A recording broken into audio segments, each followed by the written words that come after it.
안녕하세요, 호잉구상입니다. 날씨가 조금 더 추워지고 벌써 11월이다 보니까 또 감기를 또 조심해야 되는 그런 계절이 왔습니다.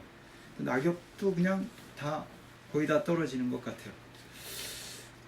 최근에는 뭐 동영상을 찍은 지 한참 됐죠. 여러 가지 이제 복잡한 일도 있고 건강도 조금 안 좋아지고 그래가지고 좀 미뤘습니다. 근데 그 와중에 이제 사람들이 이제 여러분들이 뭐를 물어보냐면 이거를 그해 운을 어떻게 보느냐 이제 이 과정을 물어보시는 경우가 많아서 오늘은 어떻게 보는 것이냐, 정말 이제 단순하게 볼 것이냐 좀 포괄적으로 볼 것이냐 이런 부분을 가지고 조금 더 자세하게 제가 설명을 해보겠습니다. 이제 예를 들면 올해의 운세 우리가 이제 이렇게 얘기합니다. 올해의 운세 이렇게 이제 우리가 따져봤을 때 올해가 이제 무슨 해냐 이제 우리가 이렇게 묻죠. 그럼 이제 통상적으로 올해 물을 때 뭐 재물이 어떠냐, 재물운이 어떠냐 이렇게 물을 수도 있고, 또는 뭐 명예운이 어떠냐 이렇게 물을 수도 있고, 또 뭐 건강이 어떠냐 이렇게 이걸 따지는 경우가 있습니다. 그렇다고 하면 구성으로는 어떻게 보는 것이 쉽냐 이렇게 질문을 한다고 하면 그때는 어떻게 하느냐. 예를 들면 올해 같은 경우가 중궁에 5가 옵니다. 5가 오면서 각 그 자리에 자기의 이제 본명성이 각 자리를 위치하게 돼 있죠. 9, 1, 2, 3 이렇게 위치하고 있는데, 이 위치에서 만약에 안파살이 있으면 안파살 문제를 파악하고, 팥살이 있으면 팥살 문제를 파악하고서 그 궁의 위치를 이제 파악을 하면 답을 쉽게 찾을 수 있다, 이렇게 답을 드릴 수가 있죠. 그러니까 올해 같은 경우는 제가 이제 매번 얘기를 했지만 이라는 본명성 자체는 여기가 이제 팥살을 맞았기 때문에 좀 불리했다, 이렇게 이제 가설을 해놓을 수가 있겠죠. 그렇다면 이제 나머지의 이제 궁도 그 자리에 있으니까 그 자리에서 어떤 문제가 생기느냐 이런 부분은 이제 추측을 하면 되는 건데, 오늘 같은 경우는 본명성 1에 대해서 한번 제가 이야기를 해보겠습니다. 본명성 1이라고 하면 그 좌우묘유띠가 되는데, 좌우묘유띠가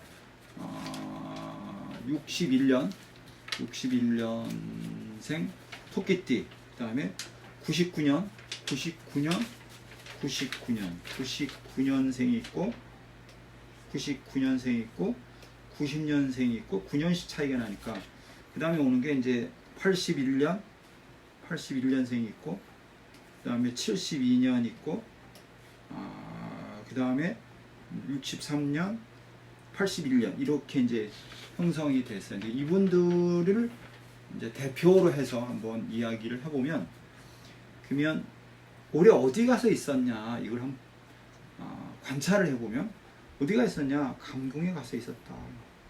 감궁이 이제 어떤 궁이냐 이제 이거를 파악을 해보게 되는 거죠. 그러면 감궁이란 특징은 이제 우리가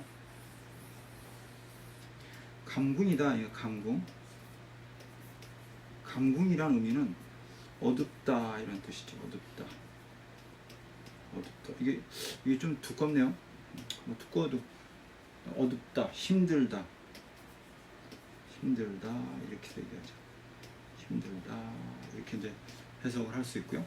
또 자식이 문제입니다 이렇게, 여기다 애정이 문제입니다 이렇게 이야기를 해볼 수 있겠죠. 이제 포괄적으로 이제 이런 뜻을 이제 가지고 있다 이렇게 추측을 해볼 수가 있겠죠.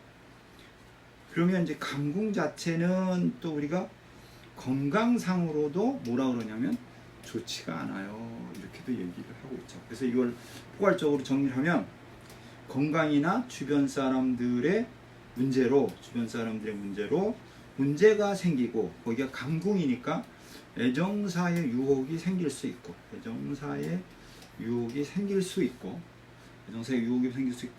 그 다음에 아랫사람들의 고충으로 인해서 아랫사람 자식의 고충으로 인해서 올해 같은 경우 2022년 같은 경우는 감궁에 들었으니까 이런 문제가 발생할 수 있어요. 이렇게 우리가 추측을 해볼 수가 있겠죠.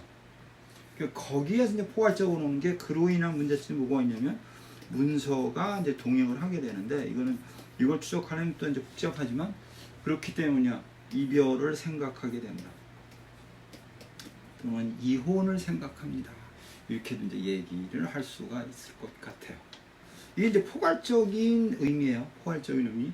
그럼 그 달의 의미는 어떻게 볼 수 있느냐 이렇게 또 우리가 추측을 해보면 이 달 같은 경우가 중궁에 뭐가 오냐면 중궁에 이가 옵니다.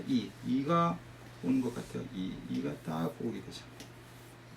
이가 오면 2, 3, 4, 5, 6, 7, 8, 9, 1 이렇게 이제 자리를 하는데 이달 같은 경우는 이게 11월이에요. 11월 같은 경우는 신해라고 해서 돼지 해자가 오니까 파살을 여기가 파살을 맞습니다. 그런데 어떤 의미냐면 이 파살이라는 의미가 온 이 자체가 뭐 수습이 안 된다, 거래가 안 된다, 정리가 안 된다, 먼 곳을 갈 수가 없다. 우리가 이렇게 표현을 할 수가 있는 거죠. 이달은 문제가 무슨 문제가 있을까요? 그러면 먼 곳을 여행을 하지 마라. 무언가 누군가 타협할 일이 생길 거다. 그게 순조롭지 않다. 는 뭐냐? 그게 애정사라고 하면 그로 인해서 이별을 정리해야 된다. 문서가 올 수 있다. 이렇게 우리가 표현을 해볼 수가 있을 것 같습니다. 그래서 거래나 계약이나 뭐 교섭을 한다거나 또는 중매를 쓴다고 예를 들면 중매를 씁니다라고 하면 거기가 중매공이니까 중매가 깨집니다. 계약이 깨집니다. 내가 사업을 하는 사람인데 사업에 어떤 수습 계약을 해야 되거나 또는 더 큰 또 외국을 가야 된다거나 이런 결정을 해야 되는 경우의 수가 발생합니다. 이렇게 이야기할 수 있는 거고, 그러면 이 궁에서는 2월달, 그러니까 중궁에 2라는 숫자가 들어올 수 있는 이 11월 달에는 본명성 1이라고 하는 일들은 돈이 들어옵니까? 라고 하면 돈은 들어오지가 않습니다.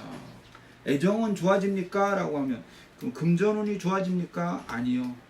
애정운이 좋아집니까? 아니요. 이렇게 되는 거죠. 건강은 어떨까요? 좋지 않습니다. 건강을 물으면 건강은 오른쪽, 왼쪽 어깨에 통증을 일으킬 수 있습니다. 이렇게도 표현을 해볼 수가 있다 라고 이야기를 할 수가 있을 것 같습니다. 여기에서 이제 참고를 할 수 있는 게 있는데, 참고할 수 있는 게 그게 이제 이달 같은 경우가 뭐가 와 있냐면 2인데 3이 오고 4가 오고 5가 오고 6이 오고 7이 오고 8이 오고 9가 오고 1이 왔는데 뭐가 왔냐면 삼합이 이렇게 들어와 있어요. 삼합이 들어와 있는 거는 공통적으로 이건 다 쓸 수 있는 의미이기 때문에 계약할 일이 있다 라고 하면 9라는 그 숫자 자체를 길신으로 보고서 계약은 가능한데 본명성 1은 그것이 어렵다. 그게 뭐냐? 부동산이나 어머니나 그러니까 모친이나 아니면 집에 대한 문제로 어떤 약속을 합니다라고 했을 때 좋은데 본명성 1은 그게 된다 안 된다? 어렵다. 이렇게 표현을 해볼 수 있다 라고 이야기를 해볼 수 있을 것 같습니다. 그러니까 매년 매월의 어떤 운세나 이런 패턴도 이런 식으로 통변을 하면서 자기 스스로의 어떤 결정권이나 어떤 기륭사를 간단하게 표현해 볼 수가 있는 거고, 거기서 이제 추가적으로 표현을 한다고 하면 또 자기 띠를 가지고 이제 궁성을 찾아보는 경우도 있는데, 그건 이제 플러스 알파적인 어떤 개념으로 이해를 하시면 좋겠습니다 라고 이야기를 해드리겠습니다.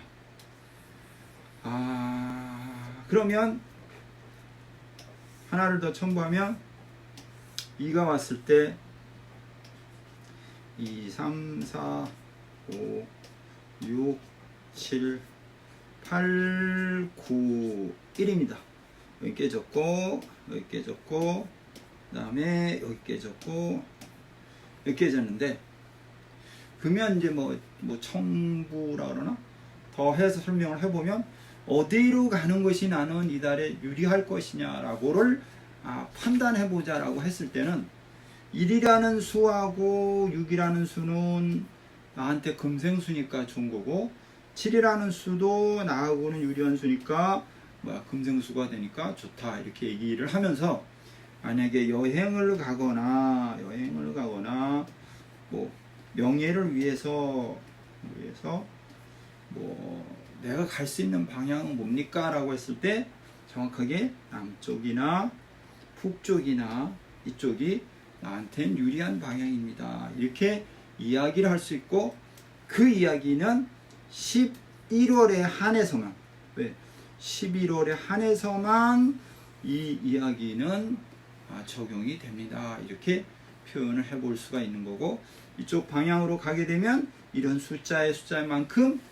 좋은 일이 발생할 수 있어요, 이렇게 표현을 해볼 수 있을 것 같습니다.